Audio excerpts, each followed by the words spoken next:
What is up, my Lorcana Goons? Welcome back to the Lorcana Goons channel. You're watching the Friday Market Watch. Today is July 5th. I am joined with our co-host for the Friday Market Watch, Zach Stone. We're going to go over some card news, some Lorcana meta trends, and some card prices as we get into set championship weekend. We're actually in the middle of the DLC in Bochum happening in Germany this weekend too. So there's a lot of stuff happening in Lorcana, and I'm really excited. Zach, how you doing today? Doing very well, Kevin. Yeah, the event is going to be split into 2 days. So we'll get to see a whole Swiss tournament today and a whole Swiss tournament tomorrow. And then on Sunday, they take the top 32 of each day and play in a top 64 best of three. So yeah, I'm very excited. And a lot of these cards that we're going to be talking about today, we are definitely going to see in some deck lists from that event.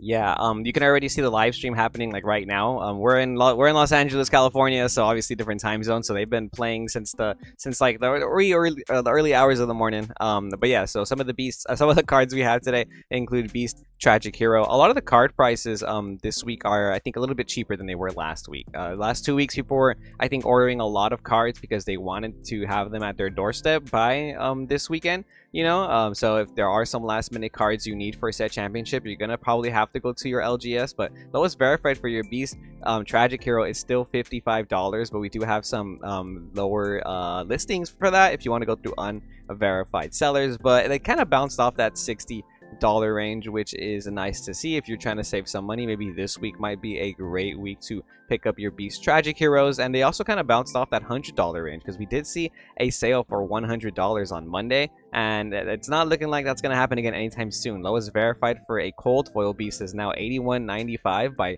QBKNC. So Beast Tragic Hero being played in what, Zach? Emerald Steel. I think some people are playing it in Sapphire Steel, Amber Steel even.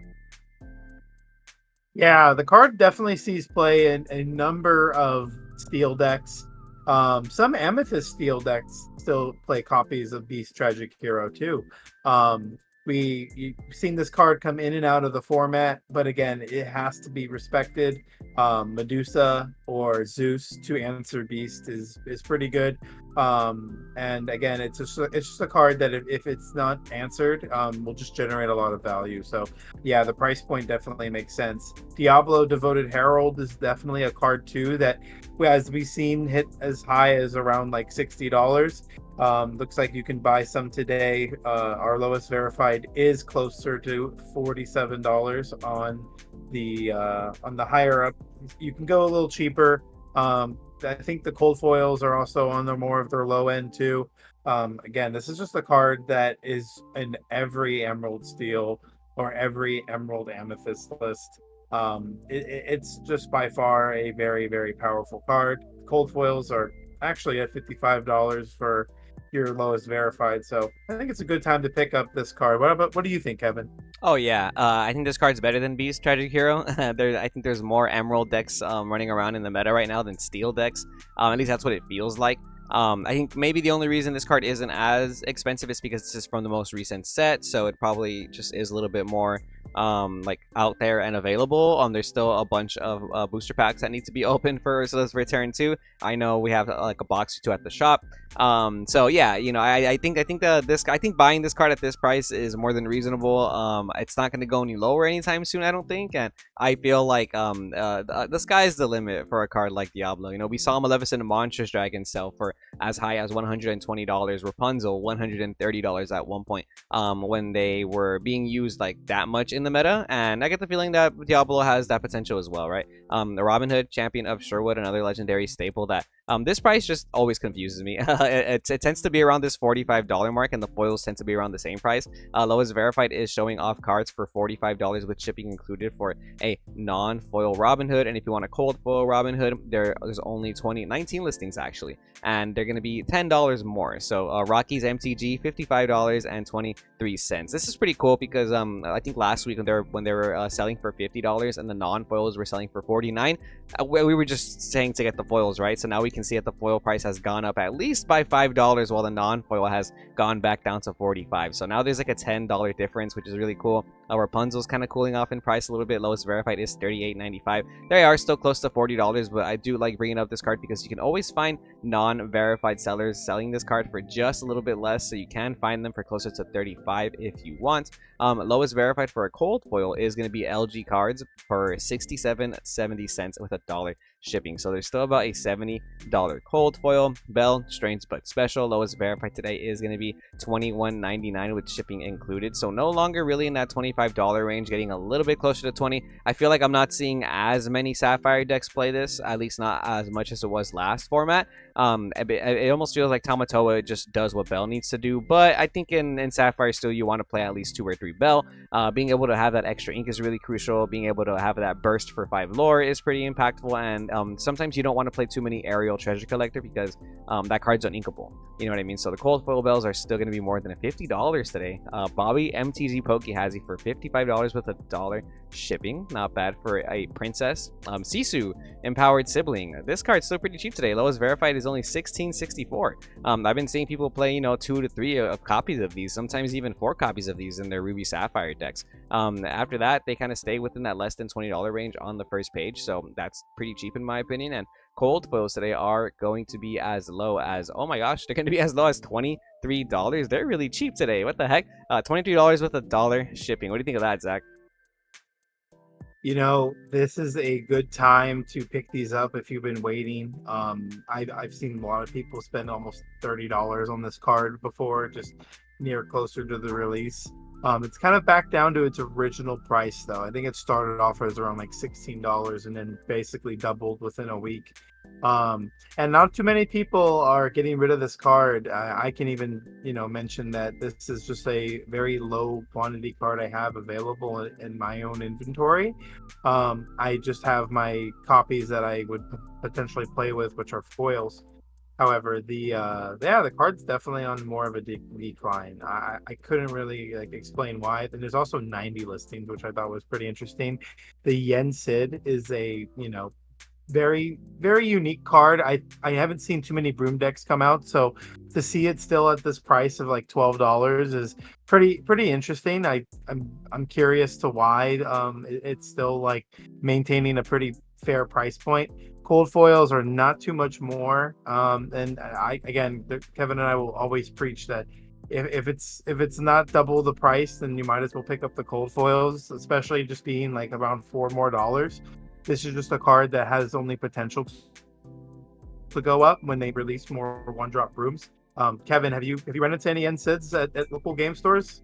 Not at local game stores, but in working on some videos going over some meta decks that topped or won tournaments, I found a amethyst steel deck that was playing 4 Yen Sid, 4 of the 1-drop broom, and 4 of the 2-drop aerial cleaner broom as a small broom package, and I thought it was pretty good, especially since people have been kind of shifting towards playing like amethyst steel like tempo / like amethyst steel aggro, ever since Spessy got first place at his set champs with the list like that. I've been seeing amethyst steel pop up a little bit more at my locals, and I don't know, I get the feeling Yen Sid isn't too bad. I really like it in that amethyst steel broom deck, but it's a very small broom package. Like, you don't have to play more than 4 Yen Sid, 4 of the Illuminary Keeper broom, which is the 1-drop, and then 4 of the Aerial Cleaner, which is the 2-drop broom. Other than that, those 12 cards, it's a pretty solid broom package. And just like you said, I do think this card has potential with as more sets come out with more brooms. Questing for 3 is nice, and I was testing that deck out a little bit yesterday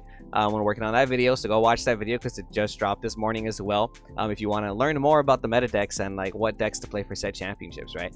Lucky Dime is a legendary card that we've been following the last couple weeks, still selling at $15, $14 with $1 shipping by Flashcards TCG for your Lucky Dimes non-foil. And if you want cold foil Lucky Dimes, they're still selling for around $20. Rockies MTG has you for $20.98 with shipping for your cold foil Lucky Dimes, Tinkerbell, Giant Fairy, seeing a little bit more play in the last couple weeks. Price is going back up from $7 to more than $10 is what it's looking like today. Lowest verified is by Bad Monster Games for $12.30. So that has been going up in price. I remember the Tinkerbell Giant Fairy selling for less than $10 for a really long time this format. Now seeing it around 12 to 13, and the cold foils are now $20 at 50 cents shipping included. So I have been seeing people play this in Emerald Steel. I keep bringing up that Amethyst Steel list. I feel like that deck is slowly becoming very popular, and Specimen was playing 3 of the Tactician Tinkerbell, if I'm not mistaken. You know, the 3-drop Tinkerbell that you can shift on top of this Tinkerbell and Steel. And I think that's really underrated. Zach, you and I were talking about that earlier in the format, how we were considering playing Tiny Tactician Tink either in Emerald Steel or like in another Steel-based deck, because the ability to shift swing into a character and then deal 2 damage to another character, potentially a Diablo. You know, a lot of people are just not playing around that. Don't you agree? Yeah, the power that the 3-drop Tinkerbell kind of puts onto the board, just that thought alone, like if they have the shift Tinkerbell, you know, Kevin and I, as much as we talk about the finance part of this game, we also compete, we play, and we have our own insights into why cards may have the price point that they have. And we've seen this card be like $30 for a normal version during the first chapter. If you guys have been only playing this game from, you know, the second or third set and beyond, this card used to be very expensive and used to very much dictate a lot of the matchups, because it was one of the few ways for you to like board wipe in Steel with singing Grab Your Sword.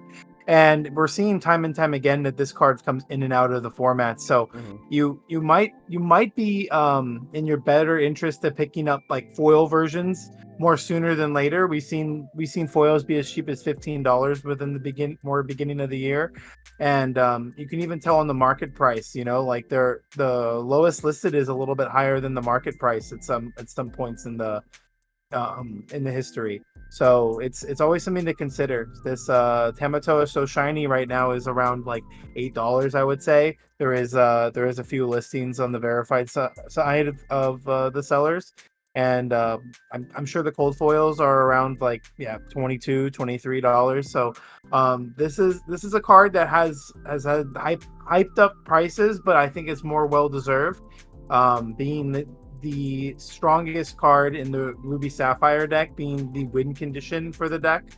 Also, Sapphire Steel, just playing 4 copies of it too. I don't see this card ever phasing out, and I can never see the day again of this card ever being $2 like it was for the longest time. For like Kevin, the first 2 sets, it was like $3, $2. The cold foils were like $5. Actually crazy. It just needed a couple items for it to be broken, right? Absolutely. This card, I think, is very strong, and we're going to continue to see it in the future of the game. Piglet, Pooh Captain. Oh, Kevin, I've told people plenty of times this card doesn't deserve to be $2. It deserves to be $5. It's so hard to answer sometimes. What are your thoughts on that? No, this card's really good.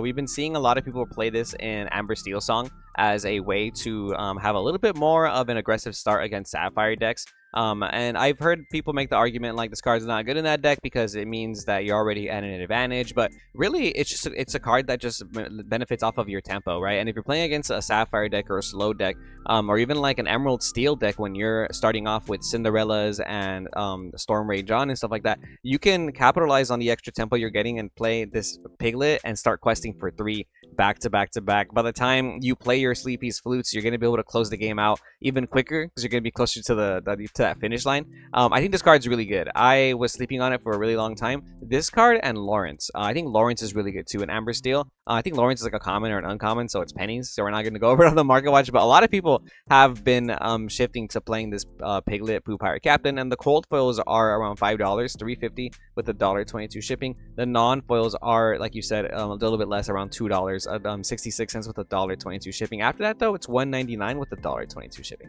So, why pay $1.99 plus that extra dollar when you could just pay what, like $2.99 for the cold foil. You might as well just get the cold foil, you know. And it's a super, so you look at the Tamatoa. The super Tamatoa price for the cold foil is like almost $20. I'm not saying piglet's gonna be there, but you know that rarity does make a little bit of a difference. So just get the cold foil at that point instead of buying the non-foils if you're gonna try and get this card. But I do think this card can put you ahead of the game in Amber Steel, kind of like the way Flyn Rider puts you ahead of the game in the beginning of the Ruby decks. You know, you're starting your game off in Ruby Amethyst, you play Flyn Rider on turn 2. If your opponent doesn't have a character, then you're going to start gaining 3 lore, putting you closer to that GOAT range, is what I like to call it. And some people even playing Flyn Rider in Ruby Sapphire now to combat the opposing Flyn Riders. Also, in Ruby Sapphire, your characters are always stronger than your opponents. So towards the end of the game, oh yeah, this Flyn Rider is going to be able to possibly close that game out. It's no wonder why this card is $6.48 for the lowest verified non-foil by Zark's Cards. That's really cool to see, actually, if you know, a gang of these and you're vending them. Cold foils are going to be a little bit cheaper than they were last week. We did see kind of a buyout happening where they were selling for more than $20, but lowest verified today is going to be $16.73 with $1 shipping. After that, they kind of stick around this $18, $19 range for the cold foil Flyn Riders. Good to see the cold foil price come down a little bit on those, to be honest, because sometimes when the hype gets real and there's only 5 listings left, it really sucks to see people buying them for like $25, you know, when they could just wait a couple days and they will stabilize a little bit. Same thing with Cogsworth. This one shot up in price last week, $4.95 for the lowest verified non-foil Cogsworth. So Cogsworth is now about a $5 to $6 non-foil super rare, and the cold foils are $15 at least. Lowest verified is Joyful Toad TCG, $15.07 with $1.22 shipping. After that, Shazes has you for $16.33. Shout out you guys. So maybe a little bit more than $15 for the cold foil Cogsworth, actually. You got Madame Medusa. Lowest verified for the Medusa today is going to be $3.70, about with $1.22 shipping. Very close to $5 for your non-foil Madame Medusas, and the cold foils, yep, good to see. Still more than $15, almost $16, $15.90 by Shazes for the cold foil Madame Medusas. And Maui Hero to All, another very important Ruby card in the meta. Lowest verified today is going to be $15.95. Wow. Non-foil Mauis are $16 today? That's crazy, actually. Interesting. Cold foils are going to be as expensive as $20.99, and they stick around that $20 range for their first couple listings. It doesn't look like people want to pay more than $20 for cold foil Mauis, but why would you pay $16, $17 for a non-foil when you can pay $21 for a cold foil? Am I right, Zach? I mean, that's always been the trend here at the Lorcana Goons Market Watches. If it's about double or less, then I'm sorry, if it's double or more, then it's probably safe to not buy. But if it's anything less than double, one goes up and one can go down, and or both can go up, actually. So Maui Hero to All has definitely seen some lower prices, but this is a card that is a staple in all Ruby decks. It is very important into a lot of matchups, being able to just threaten opponents by, you know, giving them the idea that you can kill their exerted characters on that turn is very crucial. And we're looking at also the Queen's Castle being a $14 rare. Oh my gosh, I've seen so many of these cards being bought and sold for less than $10 in the past week. Oh my gosh. So we're seeing $14, close to $15 on verified sellers. Cold foils are going to be closer to the $20 range, I believe. And yeah, we're seeing 22, 23s. This is like Tamatoa pricing for cold foils at this point. Yeah, this card is just a very important card in the Ruby Amethyst deck. This is a game winner against Emerald decks.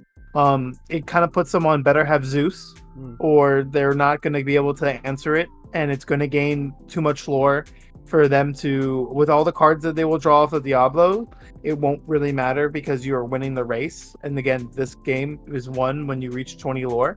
Cards in hand really don't do anything to help you there if you can't play them.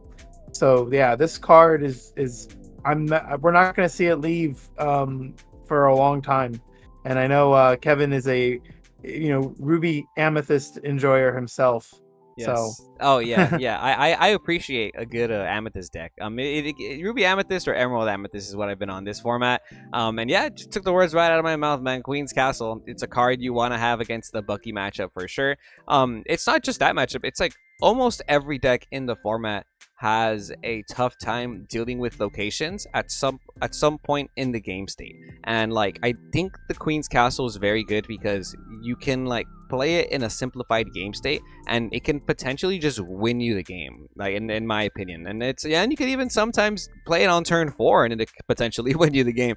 So it does have a lot of utility, this format. I do expect it to kind of come down a little bit maybe after the first weekend of set championships, because it does seem a little expensive, right? You just said it, Tamatoa type pricing for a rare card. This card's not a super, but we'll see about that though. Fishbone Quill, another very hyped up card, very important in the meta. It's a rare from the first chapter. Lowest verified is now $9.95 QBKNC. After that, $9.99 by Bad Monster Games. So this is a $10 rare now officially a $10 rare Fishbone Quill. They've been selling for a little bit more than $10 since last week, and the cold foils are now going to be, ooh, look at that, lowest verified is $21.23 with $1.22 shipping by Aegis Games LLC. Almost $25 for this cold foil, so then again, like, I could be wrong, maybe that Queen's Castle price is justified, right? Some more very important rares, be prepared. Been seeing this played a lot more in 4ofs this format. Last format, a lot of us were playing it at like 2 or 3, but now I feel like we're kind of gravitating back to playing 4 be prepared again. Lowest verified is going to be Ideal 808, $9.08 with shipping included for a non-foil be prep. And the cold foil B preps are going to be as low as $20, $19.98 for your cold foil B preps by AB Card Games. That's good to see. Finally, they're $20. I feel like I've been waiting for these to be $20 cold foils for a cool minute, because that just seems right. You know what I'm saying? Strength of a Raging Fire, the lowest verified today is going to be $5 still, $4.99 with $1.22 shipping by Stats Probs Pokemon. Stats Probs Pokemon. And there's only 10 cold foils left for the Strength of a Raging Fire, and the lowest verified is $11.16 with $5 shipping by WF Gaming Co. So this is about a $15 to $16 cold foil today. And if we keep scrolling to the bottom of the page, they start to hit $20 almost, man. Do you think we're gonna see $20 cold foil Strength of a Raging Goon, Zach? I actually do think we will. I mean, we're looking at Queen's Castle hitting that price point.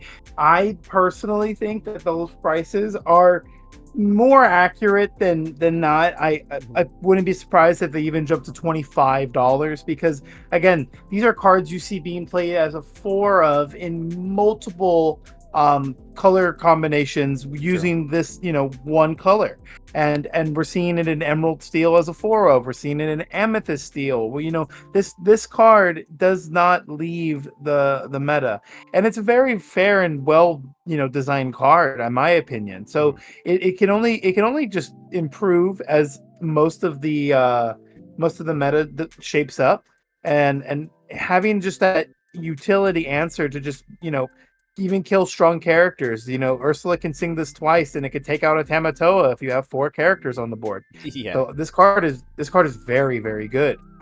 And yeah, the cold foils could definitely hit $20, close to maybe $25. I've told people this when I have this card in my inventory. I'll pay you the percentage of $20. It's just I'm getting rid of it at $20. That's how I feel about it.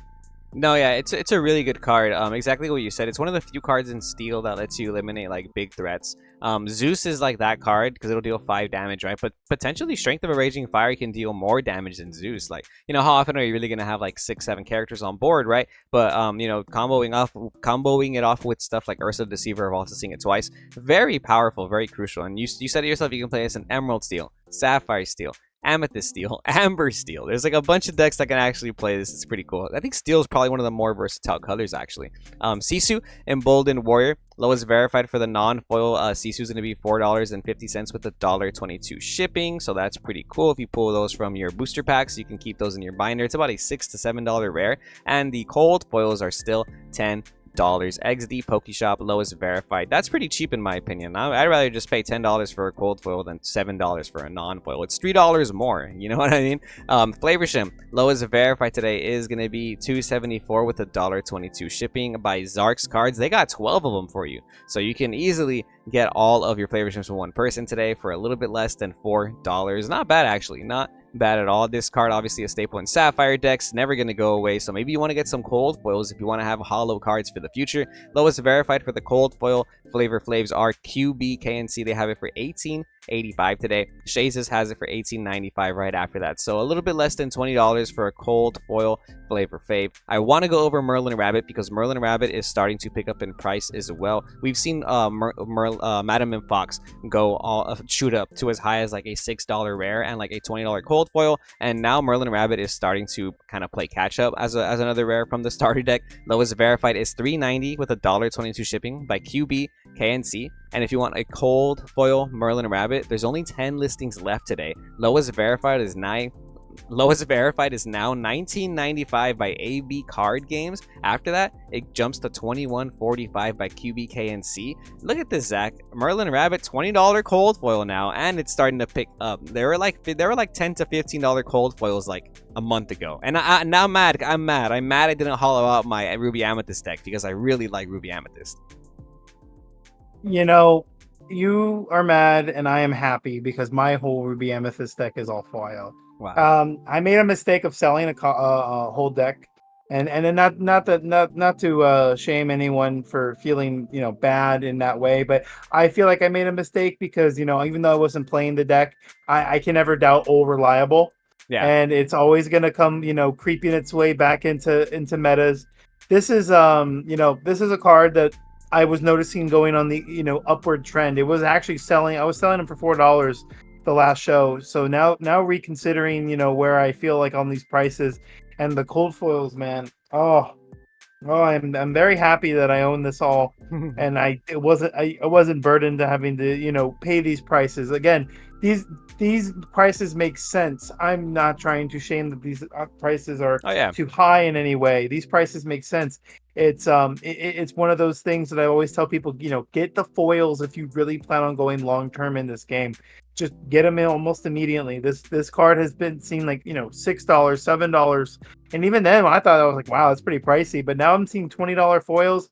Oh, it's what a time to play Lorcana. yeah, exactly. What a time to play Lorcana, man. Like, especially if you've been playing from the first chapter and you've been here throughout the waves of reprints. Like, you've seen how expensive and how cheap some of these cards can be.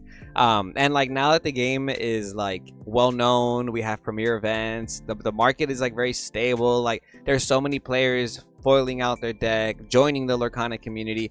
I do think these prices are legit. Like, we're just starting to see like an uptrend in like the game's popularity.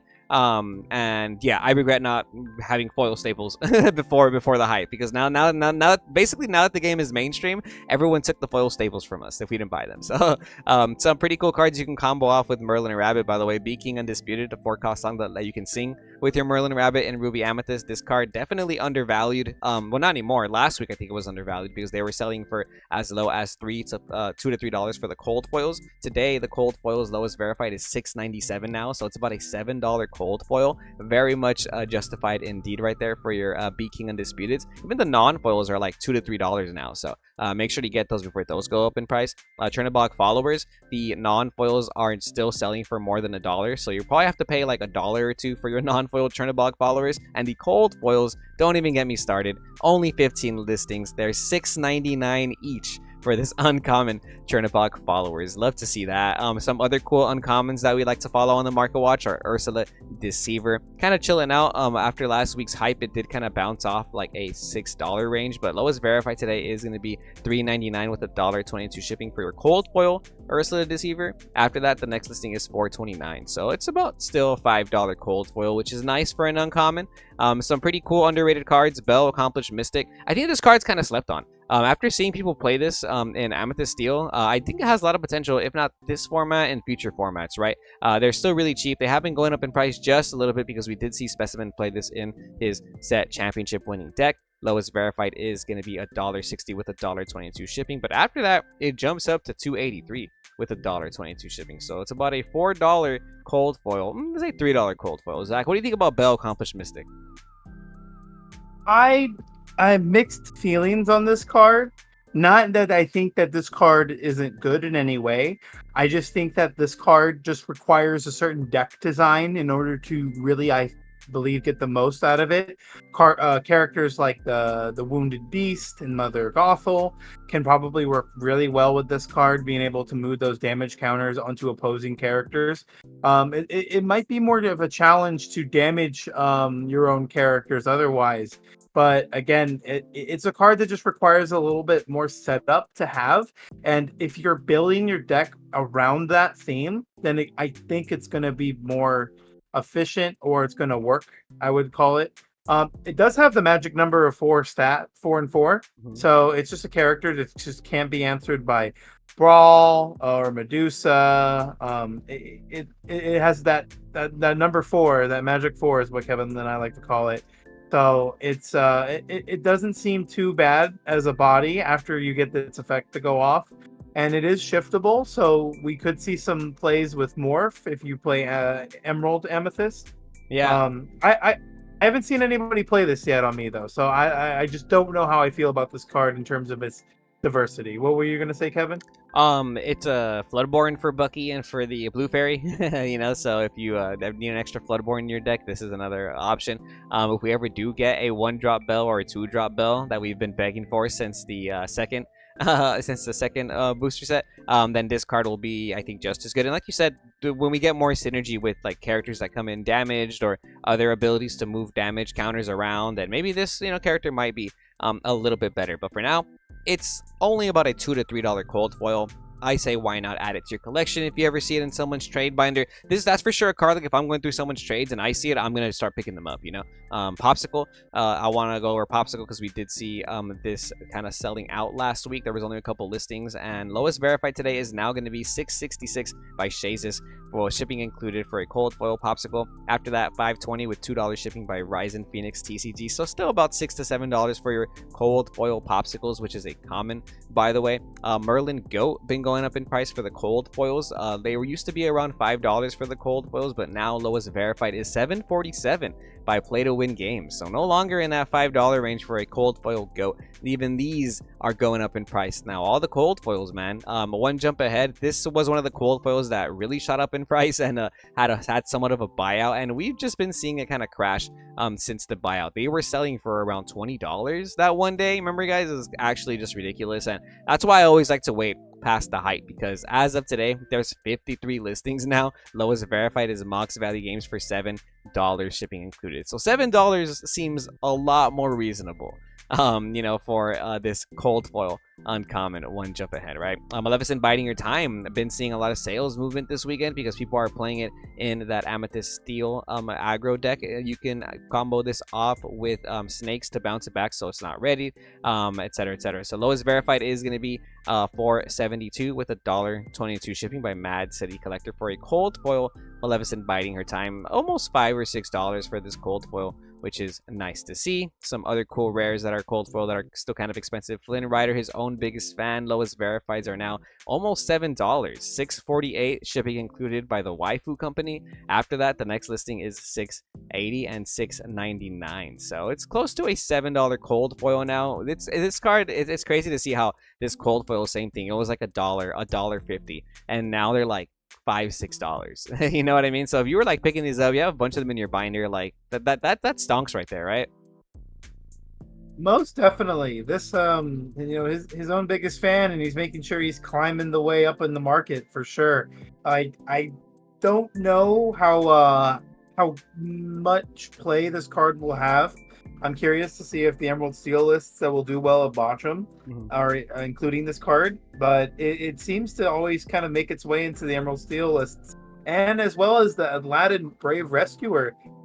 This is a Floodborn, as well as being able to be inked.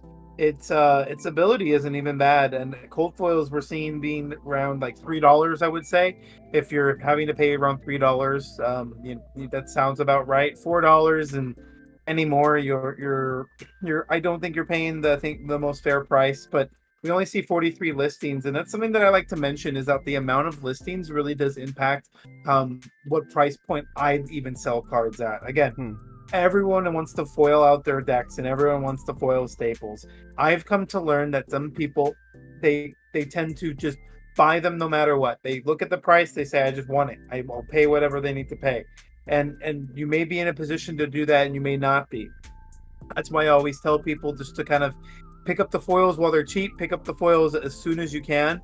A lot of people will come to realize that they want to foil out their decks. Foil Prince John, a card that we're seeing slowly make its way back into Emerald Steel lists, is around $6 today, and that's on a non-verified side, closer to $7 when you go through verified sellers. QBKNC's got you today at $6.45 at one copy. So just keep in mind that these cards are just seeing more play. The Prince John has also just been one of the most impactful cards. I know a lot of people's face start to go, they can't turn that frown upside down because Prince John is taking everything away from them. Kevin, how do you feel when Prince John hits the board on the other side? Oh yeah, as a Ruby Amethyst player, Prince John gives me PTSD, bro. I think the reason why you can play Ruby Amethyst currently is because people aren't playing Prince John in their Emerald decks. Mostly Emerald Steel, obviously, right? And you can combat the Bucky. You could even outdraw Bucky by playing rabbits and friends and bouncing back your rabbits and stuff like that. But you can't outpace Prince John.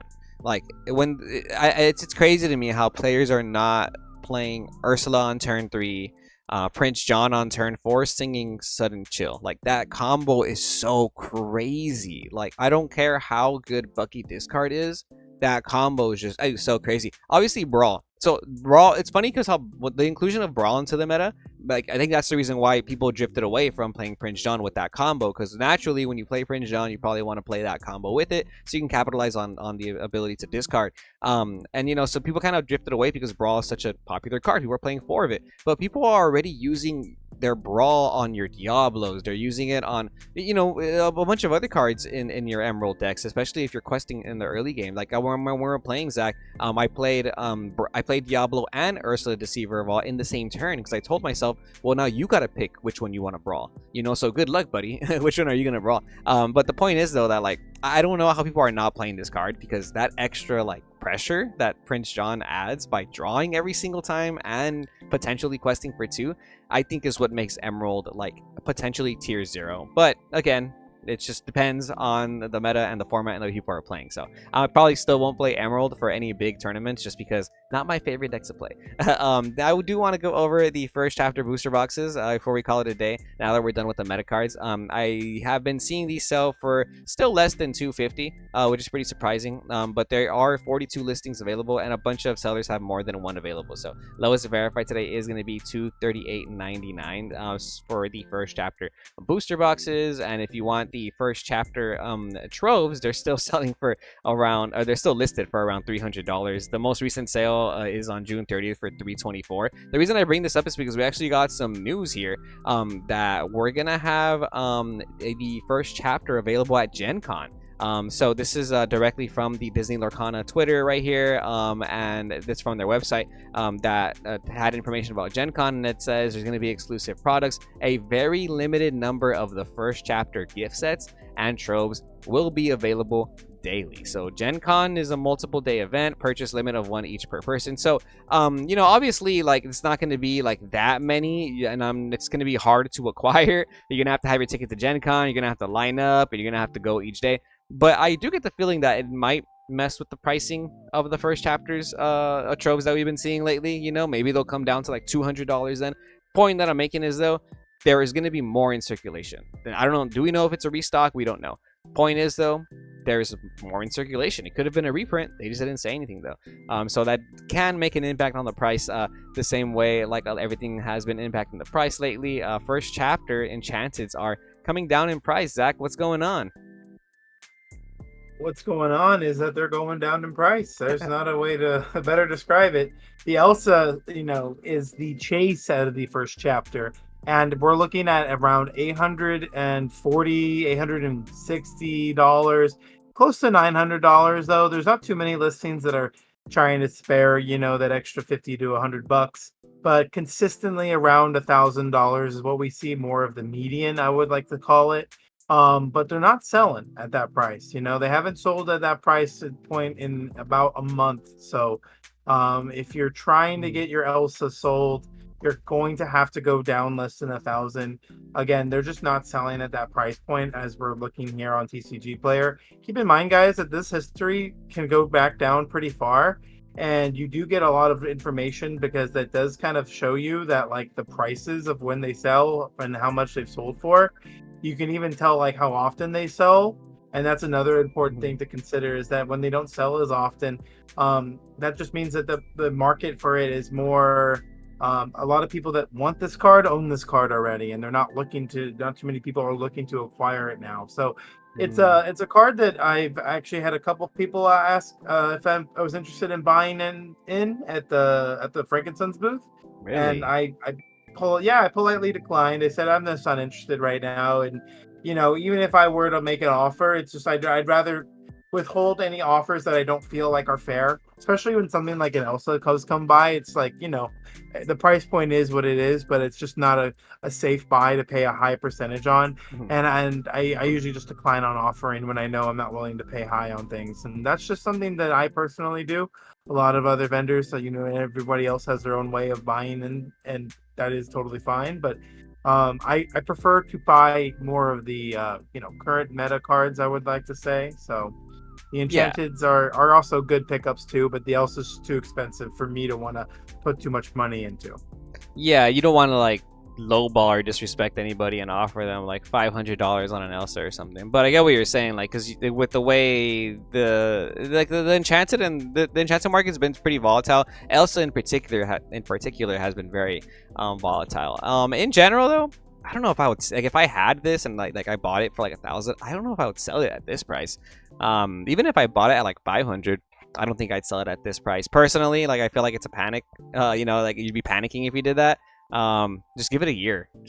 And I think you'll be fine. Same thing with a lot of these other Enchanteds. Maui Heralds are all pretty cheap today. Lowest verified 177. These have been chilling at less than $200, and I'm waiting for it to come down a little bit cheaper, Zackstone, because if these ever hit close to like 120, I'm buying a playset, because I really believe in that Enchanted. Kita, the Protector of Atlantis, this one is selling for less than $100. About lowest verified is going to be 101 with 98 cents. Kita's technically a princess. Remember that one time Kita had a buyout, Zach, and they were selling for what, more than like $200, almost $300. So this one might be an Enchanted that you might want to look into if you want to pick up some of these cheap Enchanteds today. Cinderella Ballroom Sensation, just kind of feeling like it's crashing down in price. There are some listings for less than 300, 250 for non-verified, 280 through a non-verified. Lowest verified is Vortex TCG for 298. If you do want to pick up a Cinderella Ballroom Sensation, they're around $300 now, no longer in that 350, very close to 300. Diablo Devoted Herald gonna be selling for as low as $205 with $175 shipping by RR Precon for your Diablo Enchanted rares. There's another one that's pretty cool. It's like Maui, where I feel like I'd be down to buy this Enchanted rare, because more than likely, like, I'm always going to be down to have 4 of them in my arsenal, so I can put them in any deck or just, like, play it in the deck. It's such a key card in the meta. I don't know. How do you feel about this? This is a very, very good price to buy this card in. I'm personally inclined to say that this is too cheap for the amount of meta play that I think this card has. I'm curious to actually know why some of these Enchanteds are going down, but it might be due to just the amount of product being open. Again, that these more recent sets have had a higher amount of supply met for the demand, and we're seeing boxes still being way below MSRP, and so many people are probably opening the product and getting these Enchanted rares. But the Diablo is under $200, and that's a card that you play 4 of in every Emerald variant of a deck you have. So it's probably a good time, but if it goes down even more, I wouldn't be surprised. Yeah, I'm gonna just start playing with Enchanteds because these are too cheap. I'm gonna be that guy. I'm gonna save up some money. I'm gonna just be that guy in some of them. Let's go over some stuff on 130 point, some prize card information, since the DLC Bacchum is happening this weekend, right? So we're gonna see more of these cards get released out into the Lorcana market space. We're gonna see Dragonfires probably start dipping a little bit more in price. As of today, though, we have some best offers accepted for $99 and auction finished for $77 for a Dragonfire. If I were you, and if I were in Germany, if I was at that DLC, I'd be offering like 50, 60 USD back to for these Dragonfires. You know, like around that price. Just try and get them cheap this week, especially. That's how I would look at it. We have a Let It Go top 64 that sold yesterday for $850. We have some of the side event pricing selling for around 150 still, 185 actually dollars for the Rapunzel non-foil. And then we have a PSA 10 Let It Go selling for $2,100. So that's kind of cool. Maybe I'll get my Let It Go graded, right?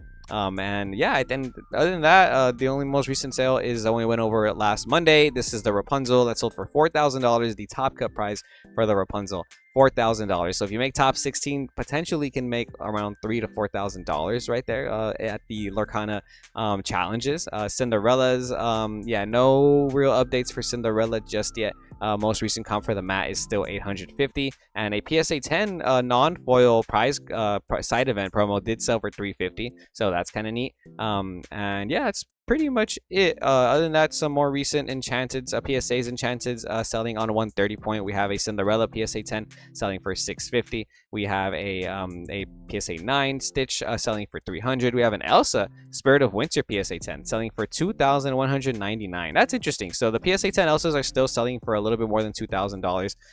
I remember at the peak they were selling for like $3,000. So this is Canadian dollars actually. Wow, I didn't even realize that. Okay, so here's a better reference point. A PSA 10 Elsa selling for $1,473 off of an auction, only 23 bids. Okay, this is more reasonable, around $1,500 for a PSA 10 Elsa. Okay, good to see. Wow, it's crazy to see how much that price has come down. So if you're trying to collect some of these enchanted rares, you know, maybe now might be the day, because some of these pricings are coming down. Also, some pretty cool auctions if you like the slabs. A PSA 10 Let It Go right now is on auction, and there's 21 bids. That's $700 so far.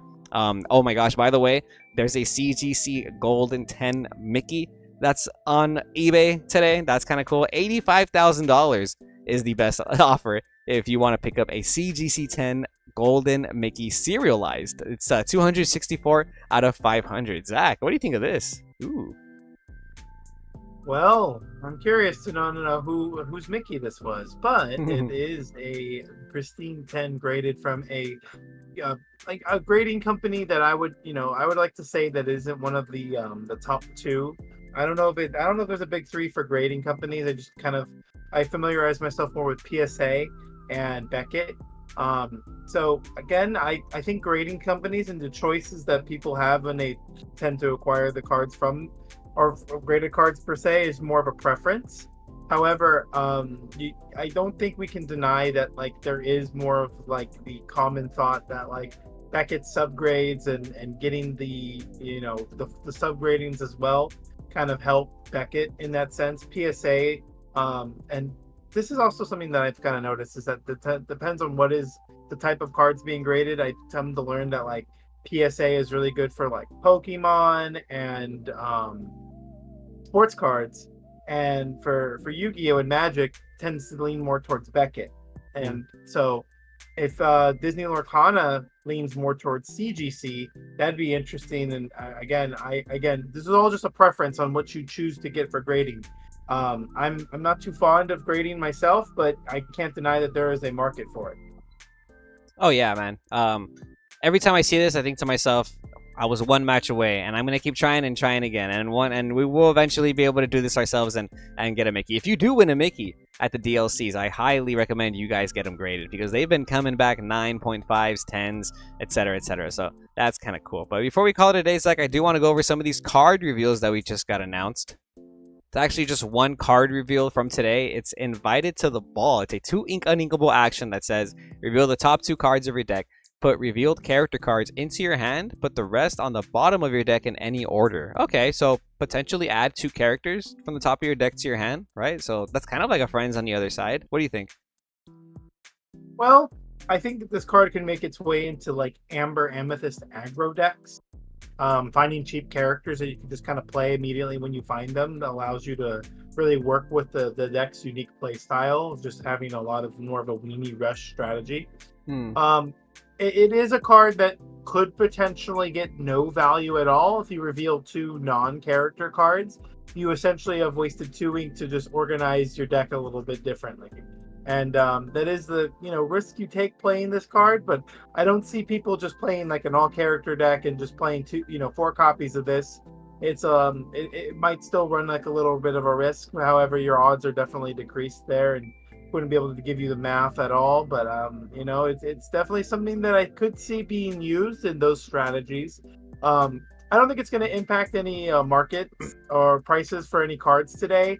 That is something that we tend to see when cards are being revealed, is that combinations and strategies are already being thought of and created. So it tends to drive some of the prices up or down. We can see it happen plenty in other examples. So I don't think this card will do that for anything today. And those are just honestly my only thoughts that I have right now. For sure, there were some other cards revealed yesterday, day before yesterday. We have this steel card, Tug of War. It's a 5-ink inkable action. It has 2 different abilities. It has 2 lines, so you can choose one. Deal 1 damage to each opposing character without evasive, or deal 3 damage to each opposing character with evasive. So they're just giving us some more Diablo outs, as what it's looking like in the next coming sets, which is kind of cool. We also have this Ludwig von Drake card, 5-ink inkable sapphire character, no ability, 4 strength, 4 willpower that can quest for 3. So pretty hefty boy. The flavor text says, so you see, there's a dark void at the edge of Lorcana, a complete absence of electromagnetic radiation. What's it made of? I don't know. The light's just gone. Kaput. Very interesting. We have a Luisa Madrigal, entertaining muscle, a 6-ink uninkable character, 4 strength, 8 willpower, can quest for 3. Flavor text says, this is just a warm-up, folks. Wait till you see the big finale. And then we have Robin Hood, timely contestant, 9 cost, uninkable character, 6 strength, 6 willpower, can quest for 4, with an ability that says for each 1 damage on opposing characters, you may pay 1 less to play this character, and he has a ward. Okay, any of these cards stand out to you, Zach? Well, you did mention that the Tug of War is more of a Diablo answer. I'd like to also look at it as a Bucky answer, because it deals 1 damage to all opposing characters without evasive. Keep in mind that Bucky has ward and it only can be chosen by a challenge, but Tug of War doesn't choose characters. It's more of an AoE effect. So it's not a song that can be ripped out of the hand with Ursula, but it does have a hefty cost. So out of all the cards that stand out, for sure, Tug of War is probably my favorite out of the cards revealed so far. Kevin, do you have a favorite? I'm liking this Robin Hood right here, the timely contestant. Maybe I'm just not reading his effect properly though. It says for each 1 damage on opposing characters. Does that mean if like an opposing character has 4 damage, it only still costs 1 less, or will it cost 4 less? No, this is going to, I think, count all 4 if I'm understanding the game correctly. Yeah, it's implying that each 1 damage. Yeah, that's what I thought, right? Like, correct. Yeah. Not for each damage character. Okay, yeah. So I think this card has some type of potential. You know what I mean? It just depends though. There's probably some good sequencing you can do, like at the start of your turn, like deal 1 damage here, Storm Rage on here, play this Robin Hood, and then I'll sing, grab your swords and clear the rest of the board. You know what I mean? Like I feel like there's some type of like synergy sequencing there with some potential, because the Robin Hood has wards. So being able to play this maybe on like turn 5, turn 6, even turn 7 is not bad.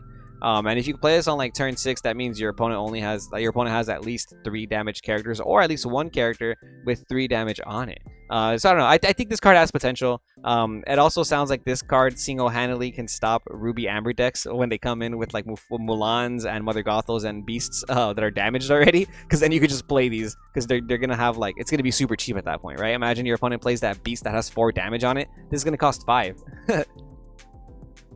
Yeah, that card, the Robin Hood, I believe, is more of like kind of bait, but it's a card that's going to have a lot of unique interactions, and I think if you're able to pull it off and damage enough characters early on, you might be able to play it as early as turn 4. But like you said, turn 6, turn 7 seems like the more reasonable effective time to play it.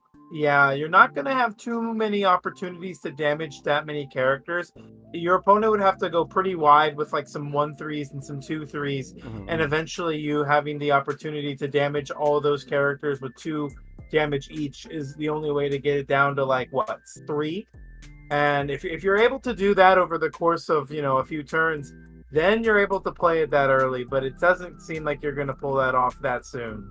Yeah, I like in general that we're getting introduced to these like Chernobog style abilities. The Chernobog, he costs one less for every character in your discard.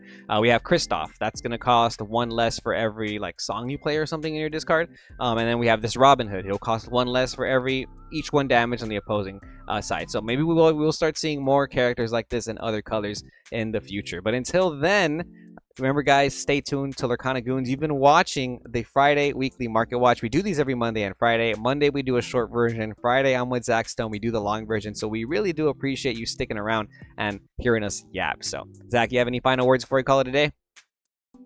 Yes, I did want to give a small shout out. Let me go ahead. I got the shout out BMAC. I've recently been getting familiarized with the new Pixelborn client. It is now a sort of remote play type of thing where you use a webcam and you're playing from your house.